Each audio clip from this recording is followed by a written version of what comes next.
Le cinéma est un art, une industrie, mais aussi un espace de régulation juridique. Aujourd'hui, nous allons voir l'article 143, un élément clé qui encadre le cinéma. Droit d'auteur, censure ou encore financement. Pourquoi est-il important? Quels sont ces éléments? C'est ce que nous allons voir ensemble. Premièrement, nous avons la production qui sanctionne en cas de non-respect à dispositions relatives à la production cinématographique. Et enfin, il prévoit des amendes et des peines d'emprisonnement pour des infractions telles que la production illégale de films et les films non conformes pour la législation.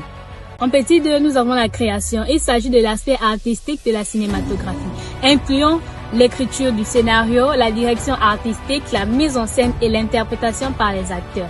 Cette étape donne vie à l'histoire et définit l'esthétique de l'œuvre. La cinématographie, en tant que technique de communication, englobe l'ensemble des procédés et des choix esthétiques utilisés dans la réalisation d'un film pour transmettre un message, susciter des émotions et captiver l'audience. Les éléments clés de la cinématographie sont le cadre, l'éclairage, les couleurs, les effets spéciaux, l'image, le son, etc.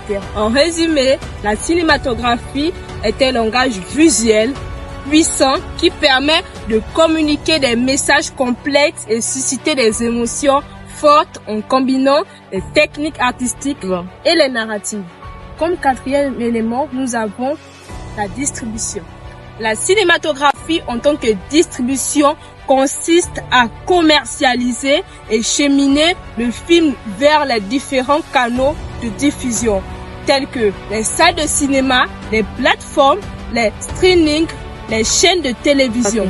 Elle implique la négociation des droits de diffusion et la mise en place des stratégies marketing pour atteindre le public ciblé. En cinquième position, nous avons l'exploitation. Cette phase concerne la projection des films dans des cinémas et leur rentabilité commerciale. C'est-à-dire, elle inclut la gestion des recettes générées par la projection en salle, les ventes des DVD et le visionnage en ligne. Sixièmement, nous avons la diffusion.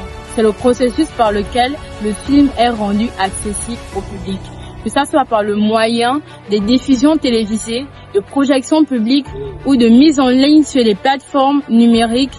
Cette étape vise à maximiser l'audience de l'œuvre. Comme septième et dernier élément, nous avons la conservation. La conservation concerne la préservation des œuvres cinématographiques pour les générations futures.